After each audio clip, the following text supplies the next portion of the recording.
Hello दोस्तों, स्वागत है आपका अपने चैनल SRS लर्निंग में।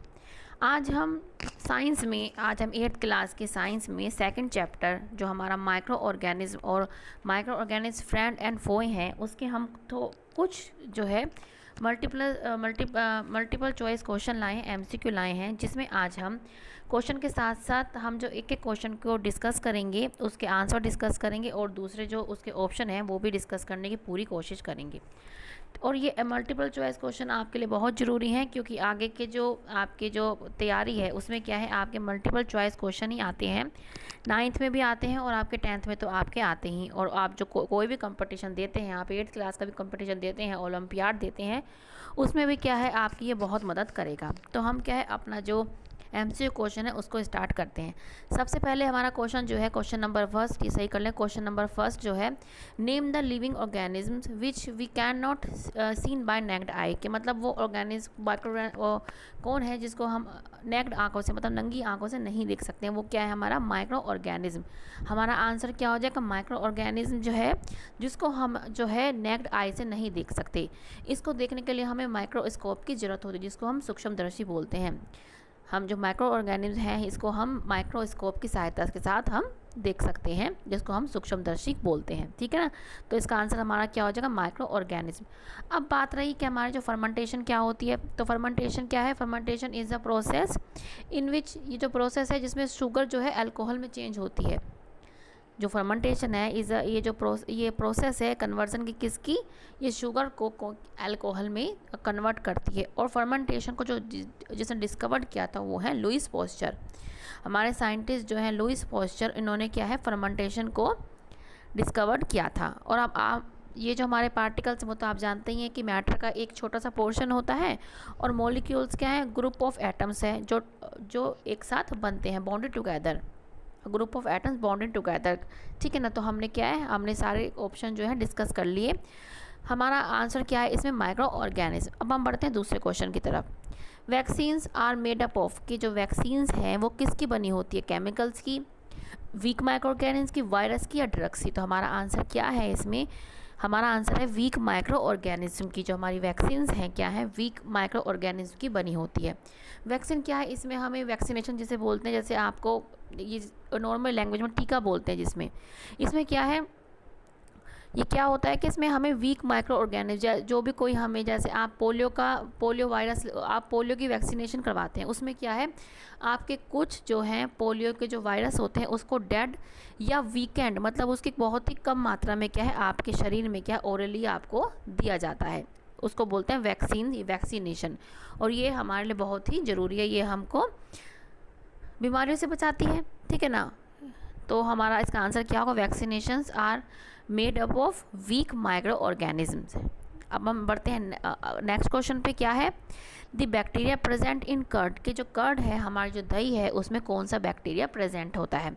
तो हमारा आंसर क्या है, लैक्टोबैसिलस। क्या है, लैक्टोबैसिलस जो है हमारा बैक्टीरिया है वो कर्ड में, वो दही में प्रेजेंट होता है, और वो ही क्या है मिल्क को चेंज करता है इनटू कर्ड। ठीक है ना, तो हमारा आंसर क्या हो जाएगा, लैक्टोबैसिलस। और दूसरे हम ये लेंगे साल्मोनेला टाइफस। जो साल्मोनेला टाइफस होता है ये हमको, ये जो एक बैक्टीरिया है जो कोज कर रहा है टाइफाइड। ठीक है, ये जो बैक्टीरिया है ये साल्मोनेला टाइफी एक बैक्टीरिया है जो टाइफाइड कोज करता है। ऐसे ही जो पेनिसिलिन है हमारा, आपको पता है पेनिसिलिन क्या है, एंटीबायोटिक है हमारा। पेनिसिलिन क्या है हमारा, एंटीबायोटिक है। ठीक है, जिसको अलेक्जेंडर फ्लेमिंग ने सबसे पहले ढूंढा था। और हमारा विब्रियो कोलेरा क्या है, एक बैक्टीरिया है जो कोलेरा को कोज करता है। एक बैक्टीरिया है जो किसको कोज करता है, कोलेरा को, जिसको हम हैजा बोलते हैं। ठीक है, तो हमने अदर जो क्वेश्चंस के जो ऑप्शन है उसको भी हमने क्या है डिस्कस कर लिया है। अब क्या है, नेक्स्ट क्वेश्चन हमारा है कि while baking cakes yeast produces rapidly and produces dash gas, कि जब हम केक बनाते हैं तो यीस्ट क्या है बहुत जल्दी प्रोड्यूस होती है, और कौन सी गैस वो प्रोड्यूस करती है, कौन सी गैस वो है निकालती है अपने बेकिंग केक, या कुछ भी केक हो गया, डो हो गया आपका, या आप कभी भटूरे बनाते हैं उसमें डालते हैं, तो वो जो आपका जो भटूरे होते हैं या केक होता है वो ही फ्लफ़ी से हो जाता है, बहुत ही फूल जाता है। वो कौन सी गैस के कारण होता है, तो क्या है हमारा आंसर क्या हो जाएगा, हमारा हो जाएगा कार्बन डाइऑक्साइड। क्या है, जो यीस्ट होती है रेस्पिरेशन के थ्रू क्या निकालती है, वो कार्बन डाइऑक्साइड निकालती है। इसी से जो हमारा जो केक होता है वो फ्लफी बनता है, या हम किसी डो में डालते हैं या हम भटूरे बनाने में डालते हैं तो भी वो हमारा क्या है, वो बहुत ही अच्छा निकल के आता है due to the carbon dioxide gas. ठीक है बच्चों, अब हमारा नेक्स्ट क्वेश्चन क्या आता है कि which organisms are microscopic and depend on host organism for reproduction, के कौन सा ऑर्गेनिज्म माइक्रोस्कोपिक है और अपने रिप्रोडक्शन के लिए, मतलब अपनी प्रजनन के लिए वो डिपेंड किस पे डिपेंड कर, कौन है वो होस्ट पे डिपेंड करता है अपने रिप्रोडक्शन के लिए। तो हमारा क्या आ जाएगा इसमें आंसर, क्या आ जाएगा हमारा वायरस। वायरस क्या है, हमारा एक ऑर्गेनिज्म है, माइक्रोस्कोपिक ऑर्गेनिज्म है, जिसको अपने रिप्रोडक्शन के लिए क्या होता है, होस्ट की ज़रूरत होती है। अगर ये हमारा क्या आता है कि लाइन बॉर्डर, एक बॉर्डर लाइन पे है ये, इसको हम नॉन लिविंग भी कहते हैं और लिविंग भी कहते हैं। क्यों? क्योंकि अगर ये होस्ट से बाहर होता है तो ये नॉन लिविंग माना जाता है, और अगर ये होस्ट के अंदर चला जाता है तो ये क्या है, लिविंग माना जाता है। और ये होस्ट की ही मशीनरी को यूज़ करके क्या होता है, रिप्रोड्यूस करता है। ठीक है, इसलिए क्या है हमारा आंसर, क्या हो जाएगा, वायरस। वायरस वो माइक्रोस्कोपिक है, ऑर्गेनिज्म है जो उसको रिप्रोडक्शन के लिए क्या होती है, होस्ट की ज़रूरत होती है। ठीक है, और आपको अदर ऑप्शन से पता ही है, एल्गी आपके प्लांट्स में आती है, प्रोटोजोआ आपका प्रोटिस्ट में आता है, एक जो आप आगे जाके पढ़ेंगे, अभी आपकी क्लास में नहीं है, आप 8th क्लास में हैं, आप क्या जो है 9th में या उससे हायर क्लास में आपके आएगा। और जो बैक्टीरिया है वो मोनेरा एक फाइलम है, उसमें आते हैं। बट हमारा आंसर क्या हो जाएगा, हमारा आंसर हो जाएगा वायरस। वायरस वो ऑर्गेनिज्म है जिसको रिप्रोडक्शन के लिए क्या होता है, होस्ट चाहिए होता है। अगर वो होस्ट के अंदर है तो वो लिविंग होगा, और जब अगर वो होस्ट के बाहर है तो वो नॉन लिविंग में काउंट होता है। अब हमारा नेक्स्ट क्वेश्चन क्या आता है कि the rod shaped bacteria are called, क्या है हमारा, हम जो बैक्टीरिया होता है हमारा, पहले आप समझे, जो हमारा बैक्टीरिया है हम उसको 4 कैटेगरी में डिवाइड करते हैं, मतलब उनकी शेप के आधार पर। ठीक है, एक तो हमारा बैसिलस होता है, ये आपका प्लीज़ इसको सही कर लीजिए, कोकस है ये, कोकस है ये, ठीक है ना, इसकी स्पेलिंग आप सही कर लीजिएगा। ठीक है, तो बैक्टीरिया को हम 4 में बांटते हैं, बैसिलस हो गया, कोकस हो गया, विब्रो हो गया और स्पाइरल हो गया, इनकी शेप के आधार पर। आप प्लीज़ इसको सही कर लेना, इसकी स्पेलिंग कोकस है, ठीक है ना। तो जो बैक्टीरिया है वो 4 कैटेगरी में बांट दिया हमने, एक होता है स्पाइरल, एक होता है हमारा कोकस, एक होता है हमारा विब्रियो और एक होता है हमारा बैसिलस। जो हमारा स्पाइरल होता है वो क्या होता है, बिल्कुल स्पाइरल जैसा होता है, ऐसे उसकी शेप ऐसे होती है। इनको हमने शेप के आधार पे ही इनके नाम लिखा, ऐसी होती है, और यहाँ पे इनके फ्लैजिला निकले होते हैं। और जो कोकस होता है वो बॉल की तरह क्या होता है, बिल्कुल ही राउंड होता है, गोल होता है, स्फेरिकल होता है। अब विब्रियो क्या होता है, विब्रियो बिल्कुल कोमा, जैसे आप कोमा लगाते हैं ना, वो कोमे की तरह होता है। और जो बैसिलस होता है वो रोड शेप होता है, वो क्या होता है, वो रोड शेप होता है। तो हमारा आंसर क्या हो जाएगा इसमें कि the rod shaped bacteria are called, हमारा क्या हो जाएगा, बैसिलस। क्या हो जाएगा बच्चों, बैसिलस। बैसिलस क्या है, सिंगुलर है। और जब हम बहुत सारे बैसिलस को लिखेंगे तो हम क्या लिखेंगे, बैसिली, क्या लिखेंगे हम, बैसिली। वैसे ये आपके लिए ज़रूरत नहीं है, बस ये आपको बताया गया कि जो बैसिलस वर्ड है ये सिंगुलर वर्ड है, और जब आप बहुत सारे के लिए लिखेंगे प्लूरल वर्ड क्या हो जाएगा आपका, बैसिली। ठीक है, अब हमारा नेक्स्ट क्वेश्चन जो आता है वो क्या है, which of the following is not used as a food preservatives, कि जो वो कौन सा, इनमें से चारों में से कौन सा है जो फूड प्रिजर्वेटिव के तौर पे यूज़ नहीं होता है। आपको फूड प्रिजर्वेशन पता होगा क्या है, जिसको हम ये फूड प्रिजर्वेशन उसमें डालते हैं, अगर हम किसी सामान में डालें अपने, जैसे अचार होता है, अचार में पिकल होते हैं हमारे, हम क्या डालते हैं उसमें, हम साल्ट डालते हैं, ऑयल डालते हैं, ताकि हमारा जो फूड है, खाद्य पदार्थ है हमारा क्या है, वो लंबे समय तक चल पाए और उसमें क्या है, बैक्टीरिया की ग्रोथ ना हो पाए, इसलिए हम फूड प्रिजर्वेटिव को यूज़ करते हैं।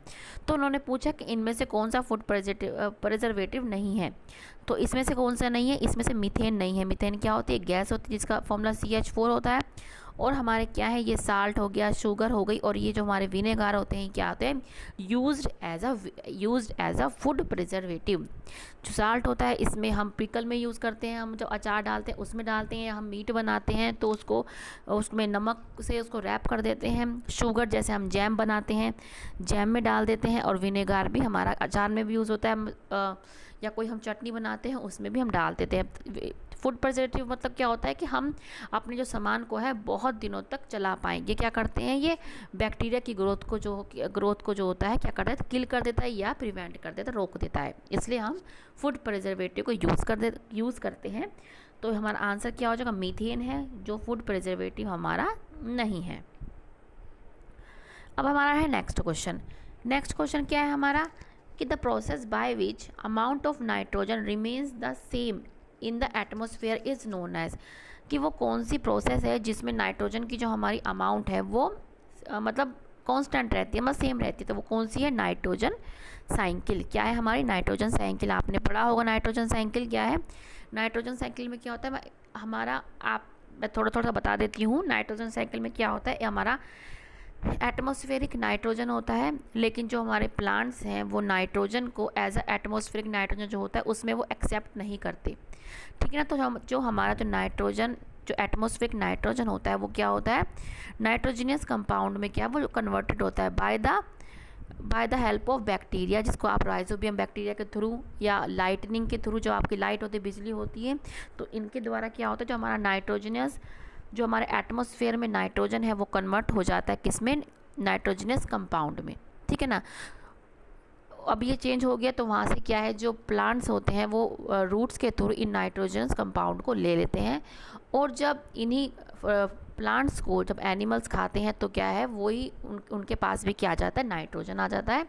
और जब वो कभी डेड हो जाते हैं या डिके हो जाते हैं तो क्या है, वापस जो उनमें क्या होता है, नाइट्रोजन होता है, वो वापस क्या है, सोइल में चला जाता है। इस तरीके से क्या हमारा नाइट्रोजन साइकिल चलती रहती है। और हमारे पास कुछ ऐसे बैक्टीरिया हैं जो नाइट्रोजनस कंपाउंड है इनको सीधा किस में, नाइट्रोजन गैस में चेंज कर देता है। तो इस तरीके क्या होता है, हमारा जो है एक चक्र चलता है। साइकिल का मतलब होता है कि जहाँ से हम शुरू हुए वहाँ पे ही हम ख़त्म हो गए। हमने कहाँ से शुरू करा था, हमने यहाँ से शुरू करा था नाइट्रोजनस एटमॉस्फेरिक नाइट्रोजन से। एटमॉस्फेरिक नाइट्रोजन चेंज किस में हुई, नाइट्रोजनस कंपाउंड में by the help of lightning and the bacteria rhizobium.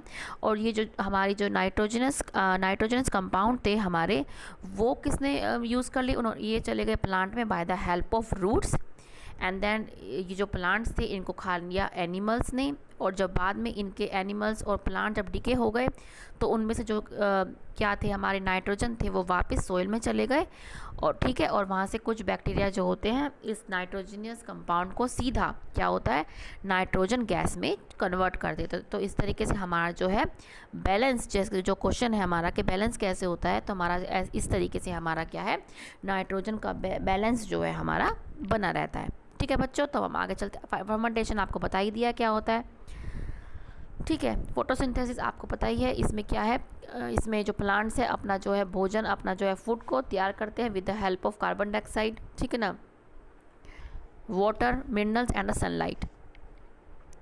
अब क्या है हमारा नेक्स्ट क्वेश्चन, क्या है हमारा, the disease caused by protozoa, कि प्रोटोजोआ के कारण कौन सी आपको डिसीज़ हो सकती है। तो कौन सी हो सकती है, आपकी मलेरिया। कौन सी होती है, मलेरिया। मलेरिया किसके थ्रू होती है, प्रोटोजोआ से कौन सी बीमारी होती है, मलेरिया, ठीक है। और जो आपकी ट्यूबरकुलोसिस किससे होती है, आपकी बैक्टीरिया से होती है। आप लिख सकते हैं इसको, किससे होती है, बैक्टीरिया से। पोलियो किससे होती है, वायरस से। और टाइफाइड किससे होता है, आपको बैक्टीरिया से। इसका शुरू में आपने नाम भी देखा था, साल्मोनेला टाइफाई, ठीक है ना। और जो आपको ट्यूबरकुलोसिस होती है, जो टीबी बोलते हैं इसको, ये किससे होती है, माइकोबैक्टीरियम ट्यूबरकुलोसिस से। आपको वैसे इतना नाम याद रखने की ज़रूरत नहीं है, लेकिन मैं आपको आपकी थोड़ी सी हिंट दे देती हूँ। अब हमारा नेक्स्ट क्वेश्चन क्या आ जाता है कि the two organisms which live in a symbiotic association in lichen are, के जो लाइकेन है इसमें क्या है, दो माइक्रो ऑर्गेनिज्म का एसोसिएशन होता है, सिम्बायोटिक एसोसिएशन होता है इसमें।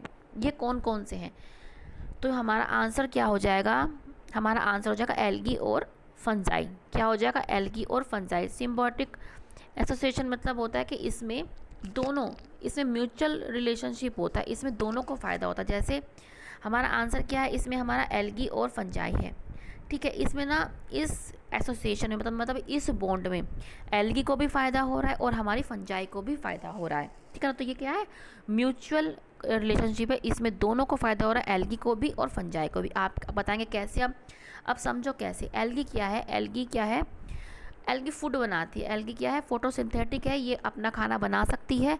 तो ये क्या है, ये खाने को, ये फूड को क्या है, एल्गी प्रिपेयर करती है और जो है जो फंजाई होती है इसको रहने के लिए शेल्टर देती है। ठीक है, तो क्या करा एल्गी ने क्या, फंजाई को क्या दिया, खाना दिया बना के, और जो ये हमारी फंजाई है जो इसने क्या दिया, इसको रहने के लिए जगह थी। तो क्या हो गया, दोनों का म्यूचुअल रिलेशनशिप हो गया, मतलब दोनों को ही एक दूसरे से फ़ायदा है, इसमें किसी को भी एक दूसरे से नुकसान नहीं है, दूसरे को ही फ़ायदा। कोई ये क्या है, एल्गी इसको खाना दे रहा है बना के, और जो फंजाई है उसको रहने के लिए घर दे रहा है। ठीक है ना, तो ये हमारा आंसर क्या हो जाएगा, एल्गी एंड फंजाई। और आप एक बात और ध्यान रखना लाइकेन का, लाइकेन अगर कहाँ जहाँ भी अगर पोल्यूशन होगा तो वहाँ पे लाइकेन कभी भी ग्रोथ नहीं होगी।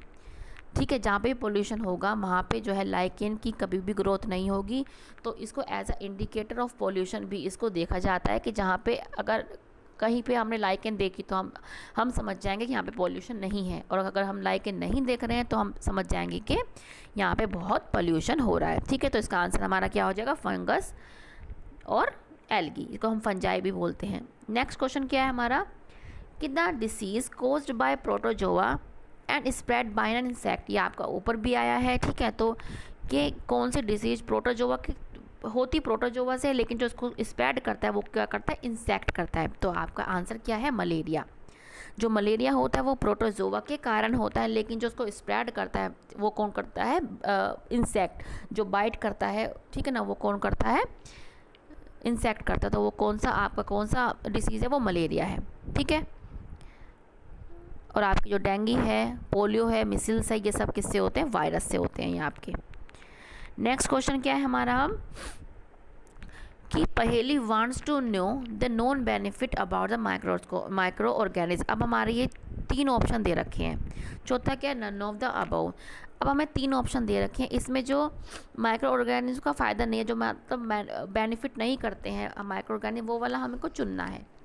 अब क्या है, they can create production of alcohol bye fermentation, के ये जो क्या करते हैं, ये अल्कोहल के थ्रू क्या फर्मेंटेशन कर सकते हैं। हाँ, ये तो हमने पढ़ा ही था कि ये जो फर्मेंटेशन में इसकी हेल्प होती है बैक्टीरिया की, तो ये तो बिल्कुल सही है, ये तो हमारा फ़ायदा कर रहा है। अब क्या, दे can create a rust of wheat, क्या है, ये एक रस्ट ऑफ व्हीट एक बीमारी है, किसकी, गेहूं में। ठीक है ना, तो ये क्या है, बेनिफिट नहीं है ये माइक्रो ऑर्गेनिज्म का, ये तो मतलब ये तो हमारे लिए दुश्मन हो गया। ठीक है ना, ये बेनिफिट नहीं है। तो हमारा आंसर क्या हो जाएगा, they can create rust of bacteria वो वीट, और they are use in cleaning up of environment, ये भी बिल्कुल सही है कि जो बैक्टीरिया होते हैं वो हेल्प करते हैं एनवायरनमेंट को क्लीन करने में। ठीक है, तो हमारा यही इसमें आंसर कौन सा होगा, हमारा ये वाला, कि जो हमारे लिए बेनिफिट नहीं है माइक्रो ऑर्गेनिज्म का काम, वो क्या है, they create rust of wheat, जो एक बीमारी है। हमारा नेक्स्ट क्वेश्चन जो आ रहा है, हमारा जो नेक्स्ट क्वेश्चन आ रहा है वो है नेक्स्ट क्वेश्चन, और ये हमारा जो सीरीज़ का हमारी आज इस मल्टीपल चॉइस क्वेश्चन का जो लास्ट क्वेश्चन है हमारा क्या है, poliomyelitis is responsible for virus of polio, कि जो पोलियोमाइलिटिस है वो वायरस वो पोलियो के लिए रिस्पॉन्सिबल है।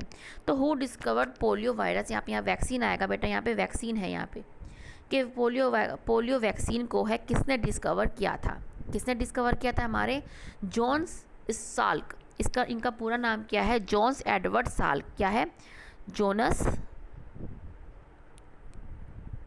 एडवर्ड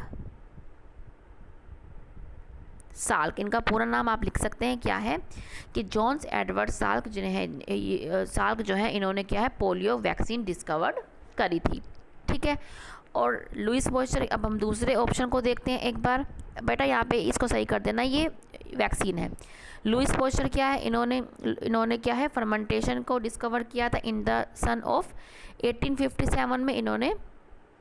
ठीक है, और हमारे रॉबर्ट कोच है, इन्होंने डिस्कवर किया था बैक्टीरिया ऑफ एंथ्रेक्स। ठीक है, इन्होंने क्या है, एंथ्रेक्स कोज करता है वो उस बैक्टीरिया को इन्होंने डिस्कवर किया था। तो हमारा इसमें आंसर क्या हो जाएगा, जोनस एडवर्ड साल्क, जिन्होंने पोलियो वैक्सीन को डिस्कवर किया था। तो आज बेटा इतना ही, 13 क्वेश्चन ही लेके आए हैं हम, आप इसको रिवाइज़ कीजिएगा एक बार। ये अब हम दूसरी सीरीज़ में, अभी हमारे ये जो लेवल है थोड़ा सा ये लो लेवल है, क्योंकि हम पहली बार जो है इस चैप्टर के मल्टीपल क्वेश्चन को लाए हैं। अब जो हम दूसरी सीरीज़ लाएंगे इसमें हमारा जो लेवल होगा वो अप होगा इससे। ठीक है, तो एक बार हम शुरू से क्वेश्चन को मार्क करते हुए चलते हैं, पढ़ते हुए कि name the living organism which we can not seen by naked eye. कौन है हमारा micro organism. Vaccine are made up of weak micro organism. The bacteria present in curd lactobacillus. While baking cakes, yeast reproduces rapidly and produces carbon dioxide. Which organisms are microscopic and depend on host organisms for reproduction? क्या है हमारा virus. The rod shaped bacteria are called bacillus. Which of the following is not used as a food preservative? Methane. The process by which amount of nitrogen remains the same in the atmosphere is, वो क्या है, nitrogen cycle. The disease caused by protozoa is, हमारा क्या आ जाएगा, malaria. The two microorganisms which live in symbiotic association in lichens are algae and fungi. The disease caused by protozoan and spread by insect, malaria. The पहेली wants to know the known benefit about microorganism. क्या है, they can create rust of wheat. And the last question का answer क्या है, हमारा Jonas साग. तो बच्चों ये आपका आज का MCQ क्वेश्चन थे from the 8th class. 8th class के में हमारा जो चैप्टर चल रहा है क्या है, सेकंड चैप्टर के हमारे ये MCQ क्वेश्चन थे बच्चों. अगर अच्छा लगा हो तो प्लीज़ हमारा जो ये आपका जो वीडियो है आज इसको प्लीज़ लाइक कीजिएगा अच्छा लगा है तो. और हमारा चैनल है SRS लर्निंग, अगर आपने अभी तक सब्सक्राइब नहीं किया है तो प्लीज़ उसको जाकर सब्सक्राइब कीजिएगा, क्योंकि हम ऐसे एक मल्टीपल क्वेश्चन जो है हम लाते रहेंगे. अब हमारा जो ये लेवल था, अभी हमारा थोड़ा लेवल लो था इन वाले क्वेश्चन में, क्योंकि हम पहली बार आपको एक क्वेश्चन दे रहे हैं. इसके बाद हम 20 सीरीज़ होगी, इसमें हमारा जो लेवल होगा वो अप होगा. ऐसे ही हमारे चैनल को प्लीज़ आप सब्सक्राइब करते रहिए, लाइक करते रहिए. और आपका तहे दिल से शुक्रिया कि आप हमारे वीडियोस देखते हैं. और हमारा चैनल जो है वो वर्कशीट भी बनाता है. KG क्लास से 10th तक की क्लास की सारी वर्कशीट वो आपको अवेलेबल करता है. आपका बहुत बहुत तहे दिल से शुक्रिया कि आप हमारे वीडियो देखते हैं और उनको इतना सराहते हैं. इसके लिए आपका बहुत बहुत शुक्रिया. अब हम मिलेंगे अगली सीरीज़ के साथ. नमस्ते बच्चों, हमेशा खुश रहिए. बाय बच्चों.